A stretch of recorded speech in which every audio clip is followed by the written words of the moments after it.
Well, thanks again for joining me. This is Gary Zacharias, and this is the Apologist bookshelf.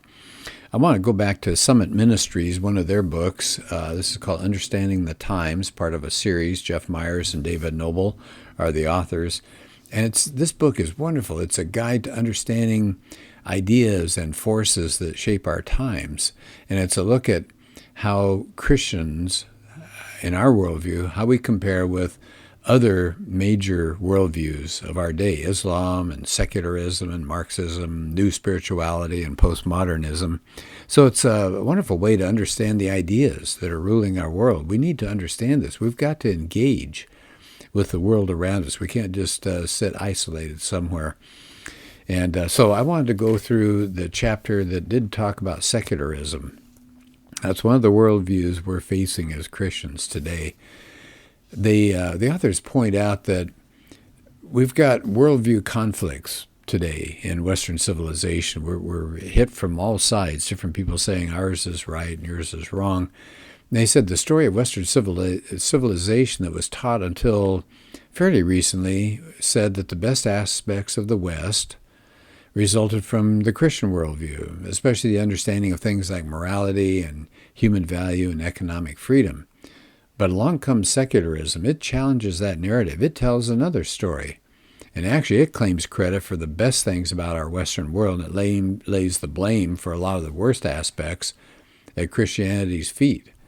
So they're pointing out secularism basically is rewriting the story of civilization. And they say very clearly it's propaganda going on here. The ultimate goal is to make an appeal to get people to accept their position. And when you work propaganda, you're portraying your opponent as being evil. And you want people to get indignant and to be revulsed by them. And so that's kind of what's going on, I think, today. So I thought this was really great. They said, you've probably heard this following narrative. And they said it's exaggerated, but it does make a point. So here's what we're hearing today from people who aren't Christians. The followers of Jesus were evil liars whose goal was to establish a macho, misogynistic cult. The good people of Rome tried to stop them, but the wicked Emperor Constantine managed to establish Christianity as Rome's official religion anyway. Once in power, Christians intentionally undermined Rome's strength until its once great civilization collapsed. The church blindly pressed forward in its obsession with control, plunging Europe into the Dark Ages. It took a few hundred years, but Europe was eventually rescued by scientists and philosophers who bravely risked their lives to challenge the church's teaching that the earth was flat and the center of the universe. Occasionally, Christians gained power long enough to burn tens of thousands of witches, massacre millions of natives, and launch cruel crusades against innocent, civilized Muslims. Fortunately, due to the brilliance of those who rejected the church's teachings, the Enlightenment saw the triumph of science and reason over religion. But we must not let down our guard, because greedy, ignorant Christians resent the progress made by clever, reasonable secularists, and they'll do everything they can to manipulate their way into power to prevent decent folk from having a good time and living their lives in freedom. Isn't that interesting? I love that. I think that is, we could go almost sentence by sentence and show what's going on there, and the fact that it's absolutely not true. They point out here there's not a single fact in that story, but people think of it as accurate history. And they say a book now out called A People's History of the U.S. It's a popular college history text. It's 768 pages, not one single footnote, and that presents that point of view. And these authors say if people are going to believe that story, they're not going to see secularism as just an interesting idea. They're going to see it as the key to human flourishing. And they're going to say, we don't want Christians in power. We don't want them to have any influence because they're bad. They said, well, is this working? Well, let's take a look at secularism. So here we go. They said, secularists love to present themselves as unbiased and neutral, but of course Christians are biased and extreme. They point out that secularists, their concern is for right now, not eternity, and human beings, not God. And regarding their theological commitments, secularists seem to believe that any public consideration, especially if you're dealing in areas like education and the government, it's got to be based on materialism, the idea that the only thing that exists is the physical world. So one Georgetown professor said this: the secularish are here and now people. They live for this world, not for the next. Now, if materialism is true, any concern about non-material things like God or spirituality or the afterlife, hey, come on, that's just misguided, and maybe it's dangerously diluted. You see the story that's developing there? Of course, the question is secularism a worldview? Is it a coherent pattern of ideas and beliefs and convictions and habits? So they said, let's take a look at secularism. Let's view it as a worldview to see where it conflicts with Christianity. We don't want to be taken captive by its teachings. So they said, as a way to start, let's say that, let's give them a tip of the hat here, that the two worldviews are not totally in conflict.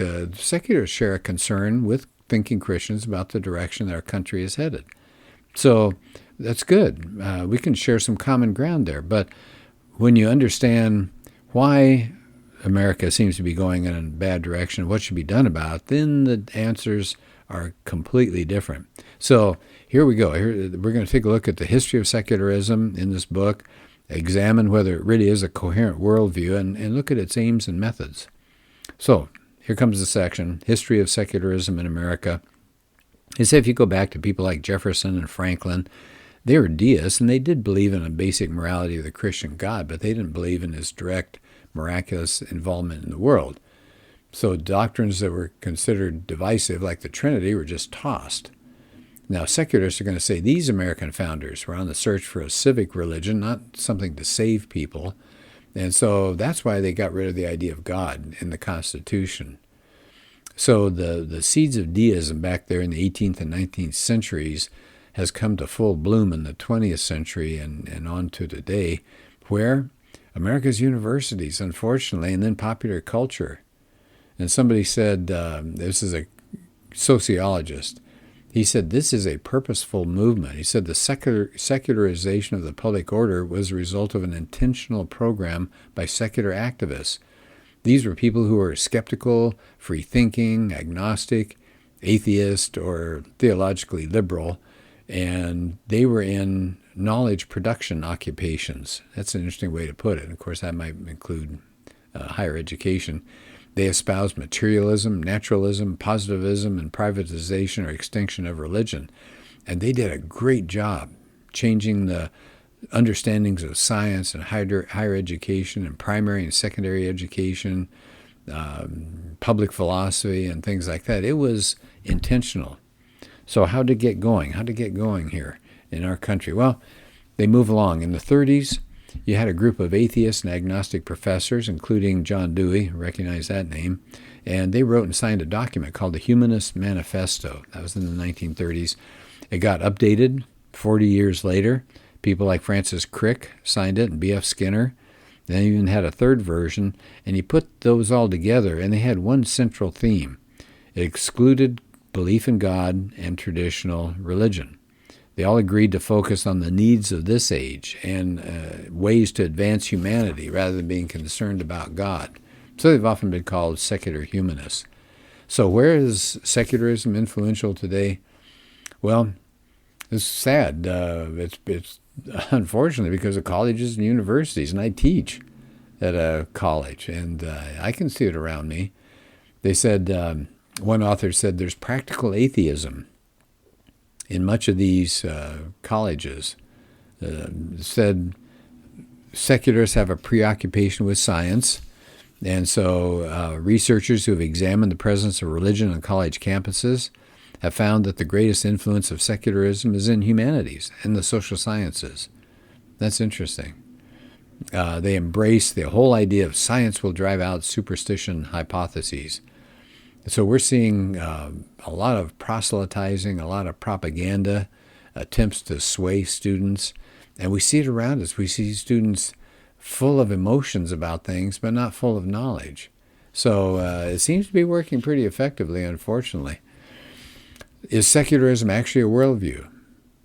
Well, yeah. What's a worldview? Remember, this is their book called Understanding the Times. They've defined it earlier in the book. A worldview is a pattern of ideas, beliefs, convictions, and habits that help make sense of God and the world and our relationship to God and the world. In other words, what's out there? What are we as humans? And what's out there in the world? Is this world all there is? So think of a worldview kind of like putting on a pair of glasses, dark glasses, and it changes everything that you look at and everything you think about. So does secularism offer a comprehensive view of reality? Yeah. It's not just one idea about evolution, let's say, but it consists of a way to try to understand the entire world. It's not just a disbelief in God, it's a belief in a way of seeing every part of life and the world and saying it doesn't involve God or religion. A secularist is a materialist, and if he's a materialist, he'll be a determinist because you don't have free will. By the way, can I just stop there for a minute? I've got a talk that I do on the existence of the soul. If we have a soul, we have free will. If all we are is meat, if all we are is a bunch of neurons firing, we don't have free will. And to me, that's a worldview. That's a way of considering the human being. I think it's a extremely discouraging thing, but that's out there.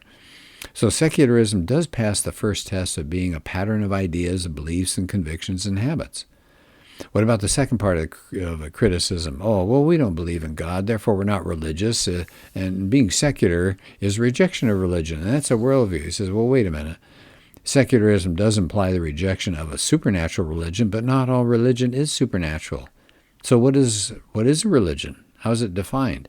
Any set of beliefs about the cause, the nature, and the purpose of the universe. Well, there you go. Secularism is back in the works as far as that goes. It does make it religious. It tries to answer life's ultimate questions. So I think that's really important to know. So it is a worldview, and it's a religious worldview. So I said we need to compare its views on general and special revelation to see if it's different from other worldviews. So they said, let's start with general revelation, something that has been revealed to all people that explains the universe as we know it. So how we got here, what is the view of a secularist when it comes to general revelation? A revelation? Well, to the secularist, science isn't just one way of knowing, it's the only reliable way of knowing. Julian Huxley said this, modern science must rule out special creation or divine guidance. So how did we get here? What's the general revelation view, according to a secularist? Evolution. It's way more than a theory about the origin of life. It has all sorts of implications for ethics and sociology and law and politics. They think that evolutionary theory grounds a proper understanding of the entire world. So to the secularists, they say, well, you Christians are so dogmatic. But what are they believing? That life arose from non-life. For them, that's as sacred as for us to say the incarnation. Jesus came into this world. So it says today, when you look around, it says faith in evolution has become counter-rational religious dogma. Isn't that interesting? Michael Ruse, who's an evolutionist, says evolution is a religion. So they've got their faith just as much as Christians have their faith. So summing up this part of it, they said general revelation from the secular standpoint is betting the farm on science. That's the only means of knowing. And it's risky. It's more risky than they would admit.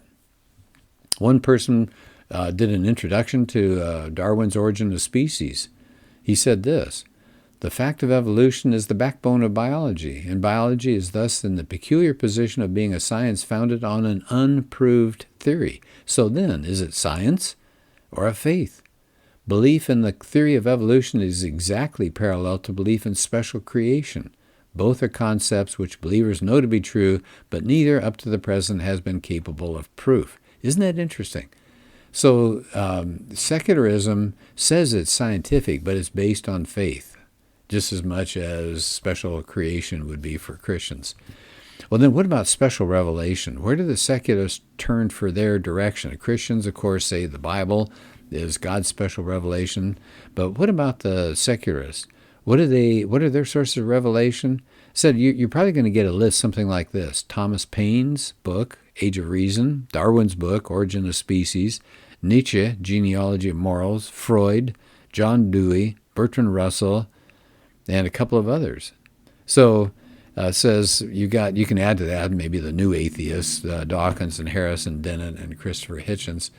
And they also look at their various humanist manifestos. That's a source of revelation for them. And they said one key idea in that manifesto from 1973 says this: no deity will save us, we must save ourselves. That's a pretty clear summary, isn't it? Well, what does secularism say about humanity? It says, well, theory of evolution. Here we go again. That's how we know how we got here and what we should do now. They think we can control our own evolutionary development. And Christians will believe God made human beings as image bearers, but secularists say, no, evolution explains everything. Well, then what makes humans unique? If we're not made in God's image, well, nothing really makes us unique. Most secularists say we're just out of one substance. We're just meat all the way down. We have no spirit. We have no soul. Our minds are just projections of brain activity. So they say don't think about the eternal realm. It's not there. So you got to reject a belief in immortality. That's the first step to become a secularist. Another implication, if all we are is just meat all the way down, then our mind arose through evolutionary processes. So is it still evolving? So if the computer is just a machine, so is the human brain. And maybe, here's the hope, that the possibility of computers will be the next step. We'll get higher consciousness. Transhumanism may be around the corner. I've got a talk that I've done on transhumanism. So that's their hope. That's their looking ahead. Maybe we can advance humanity beyond our physical and mental limitations. We'll apply biotechnology. Well, good luck. Got a lot of reasons to talk about why that probably isn't going to happen. Well, what does secularism say wrong with us? What's wrong with us? Well, what's wrong with us? We've got our head in the clouds. We're thinking too much about spirituality. We're thinking too much about God. We're more fit for survival thanks to evolution.